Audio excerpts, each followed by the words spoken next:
रखना है इन दो मैग्नेट के बीच में। अगर आप किसी कुंडली को घुमाइएगा, किसी कॉइल को, क्या हमको बस ये कुंडलिया को नचाना है और बहुत जोर से नचाना है।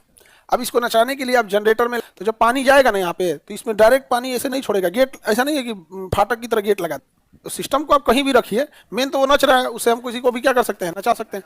अब यहाँ है कि इसमें स्थितिज ऊर्जा ज़्यादा होनी चाहिए, इसलिए आप देखिएगा कि जितने भी बांध बनाए जाएंगे पहाड़ी का कैसे जल ऊर्जा बनाया जाएगा। देखिए हम लोग के पास ना दो मैग्नेट रखना है, इन दो मैग्नेट के बीच में अगर आप किसी कुंडली को घुमाइएगा, किसी कॉइल को क्या करिएगा, घुमाइएगा यहाँ से।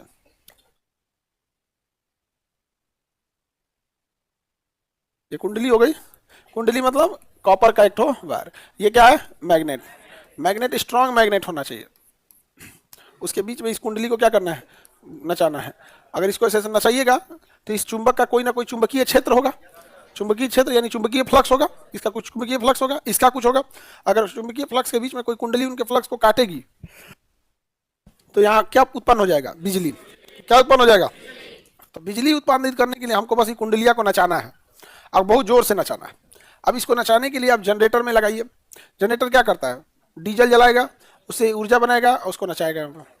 तो लेकिन एक फायदा तो हुआ कि हमें बिजली मिला, लेकिन डीजल फूंक दिए लोग, प्रदूषण हुआ, हल्ला किया अलगे, नहीं समझे, बहुत हल्ला करता है। साइलेंट जनरेटर रहेंगे सब तो थोड़ा कम करेंगे सब, नहीं तो ये सब तो बहुत हल्ला करेगा सब। तो ये कुंडलिया को नचाएंगे कैसे, मेन तो इसको नचाने वाला झमेला है। हाँ, तब इसी के लिए हम लोग किसका यूज करते हैं, नदी का। अब यहाँ से नदी अगर है और अगर पहाड़ों के पास नदी है तो पहाड़ों के पास बहुत पावरफुल होता है नदी, यहाँ पे एक ही बार हाइट से नीचे गिरती है, तो यहाँ क्या कर दिया जाएगा ना, एक बांध बना दिया जाएगा, बांध बना देगा, समझ में आ गया, बांध बना देगा यहाँ पे। और इस बांध में ना नीचे एक एक गेट खोल, इधर तो पूरा पानी भर जाएगा, एक गेट कोई खोलेगा यहाँ पर, यहाँ से, और उसी के पास ना अंदर से डायनेमो लगा देगा, अल्टरनेटर घूमने वाला है यहाँ पे। तो जब पानी जाएगा ना यहाँ पे, तो इसमें डायरेक्ट पानी ऐसे नहीं छोड़ेगा, गेट ऐसा नहीं है कि फाटक की तरह गेट लगा देगा, यहाँ पे चरखी लगा देगा, इसी रास्ते से पानी छोड़ेगा। बताओ ये घूमेगा कि नहीं घूमेगा, जितना ज्यादा पानी का फ्लो रहेगा उतने तेज घूमेगा।